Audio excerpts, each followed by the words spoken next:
The moment I walked into our bedroom that rainy Thursday evening, the air itself seemed to thicken with the weight of betrayal. There they were, my husband Mark and my best friend Sophia, entangled in the silk sheets I had chosen for our anniversary. Their bodies locked in a passion that belonged to someone else's life, not mine. The soft glow of the bedside lamp caught the sheen of sweat on their skin, and for a single frozen second, the only sound was the steady drum of rain against the windows of the mansion, that still carried my name on every deed. My heart did not break cleanly. It tore slowly like wet paper, leaving jagged edges that would never fit back together the same way. If you believe in kindness, in second chances, and in the quiet strength that rises after the worst kind of heartbreak, please take a moment right now to like this video, leave a comment, share it with someone who needs to hear it, and subscribe to Kindness Corner. Your support keeps stories like this alive. I had known Sophia since we were both wide-eyed girls sharing a cracked linoleum floor in a one-bedroom apartment our mothers could barely afford. We promised each other everything: first jobs, first loves, first failures, and we kept those promises for nearly 20 years. When I met Mark at a charity gala for underprivileged women entrepreneurs, Sophia was the one who whispered that he looked at me the way a man looks at a future he wants to protect. She stood beside me at the altar in a soft lavender dress, tears shining in her eyes as she handed me the bouquet. She helped me choose the paint colors for the nursery we never filled. She sat across from me in the glass conference room, the day I signed the papers that turned my small consulting idea into the multi-million-dollar company that now employed 200 people. She knew every password, every private fear, every late-night doubt. I trusted her with the softest parts of myself because I believed friendship was the one thing that could never be stolen. Mark had been the steady heartbeat of my adult life. He was the man who brought coffee to my desk at 3 inches the morning when I was still building the company from a rented office, the size of a closet. He held me when investors laughed at the idea of a woman running a logistics empire. He danced with me barefoot in the unfinished living room of the mansion the night the keys became ours. I thought we were writing a love story that would outlast both of us. I never saw the quiet shifts, the longer glances between him and Sophia at dinner parties, the way her laughter grew softer and more intimate when he spoke, the sudden excuses that kept her overnight, for work more often than made sense. Love can be loud when it arrives, but betrayal is almost always silent until the moment it screams. The discovery did not come with dramatic music or a single explosive confrontation. It came in pieces, a credit card statement that showed a hotel room charged to our joint account. On a night Mark claimed he was working late. A text message left open on his phone that simply read, "I can't keep pretending." The way Sophia stopped meeting my eyes when I asked how her latest project was going. The final piece arrived the evening I came home early from a conference. Because my flight had been canceled, I walked through the heavy front doors of the mansion, the ones Mark and I had chosen together, because they felt like the entrance to a life we had earned. And I heard soft laughter drifting down the hallway. My footsteps slowed. The bedroom door stood slightly ajar. What I saw inside rewrote every memory I had of the three of us. I did not scream. I did not throw anything. I simply stood there while the rain continued its soft percussion against the glass and watched the two people I loved most in the world destroy the foundation of everything I had built. When they finally noticed me, the silence that followed was thicker than any words could have been. Mark's face drained of color. Sophia's hand flew to her mouth. I turned and walked back down the long corridor, past the photographs of our wedding and the framed first dollar of the company, and I sat on the cold marble steps of the grand staircase until the house grew completely still. The days that followed were a blur of legal files and quiet decisions. The mansion was in my name alone, purchased with the first major profits of the company before Mark and I were married. The company itself was structured so that I retained controlling interest. Mark had never asked for more than a modest salary and a seat on the advisory board. Sophia had been given a high-level position out of pure friendship, but every employment contract and non-disclosure agreement she had signed still carried my signature as the final authority. They had taken my heart. They had not taken my power. I did not announce anything publicly at first. I simply changed the locks on the mansion and transferred Mark's company access to a temporary restricted status, while the lawyers prepared the necessary papers. Sophia's company email was deactivated the same morning. When Mark finally arrived at the front gate with a suitcase and an expression of stunned entitlement, the security team I had hired the previous afternoon politely informed him that he was no longer authorized to enter. Sophia's attempts to reach me by phone went unanswered. I spent those first nights in the guest wing of the mansion, the one that overlooked the rose garden we had planted together, and I allowed myself to cry until my body had nothing left to give. Grief is not a single emotion, it is a procession of them. There were mornings when I woke believing none of it had happened, only to feel the truth settle over me like a heavy coat the moment my feet touched the floor. There were afternoons when rage burned so hot I could barely breathe, imagining the two of them planning their future with the money and comfort they assumed would still be available. There were nights when loneliness pressed against my ribs so tightly, I wondered if a person could simply stop existing from the weight of it.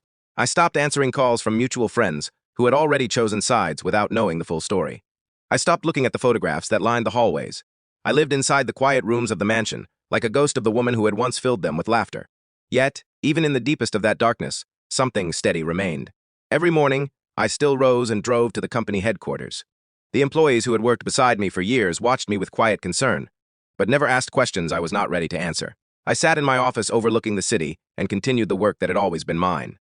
Contracts were signed. New clients were secured. The quarterly reports continued to climb. The company did not pause, because my personal life had shattered. It kept moving because I kept moving. There was a strange, almost sacred power in that realization.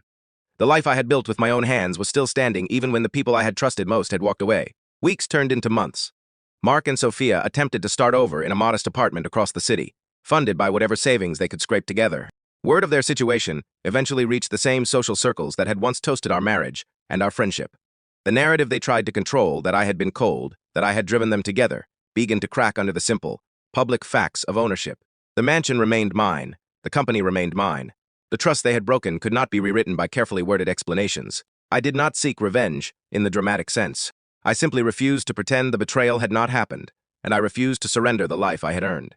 The turning point arrived on an ordinary Tuesday when I received a letter from Sophia. It was handwritten on the same cream stationery she had always preferred. She wrote of regret, of sleepless nights, of the way she had convinced herself that love justified any cost. She asked for a meeting. Part of me wanted to burn the letter without reading past the first line. Another part, the part that still remembered the girls we had been, felt a reluctant curiosity. I agreed to meet her in a neutral public place, a quiet cafe far from the mansion and the company. She looked smaller than I remembered. The confidence that had once made her the brightest presence in any room had dimmed. She spoke of how the affair had begun as late-night conversations that slowly crossed lines neither of them fully acknowledged until it was too late. She spoke of the moment she realized that the life she thought she was stepping into was built on foundations that did not belong to her. She did not ask for forgiveness in the easy way people sometimes do when they want relief more than repair. She simply sat across from me and allowed the silence to hold everything that could not be said. I listened. I did not offer comfort or condemnation. When she finished, I told her the only truth that felt solid enough to stand on.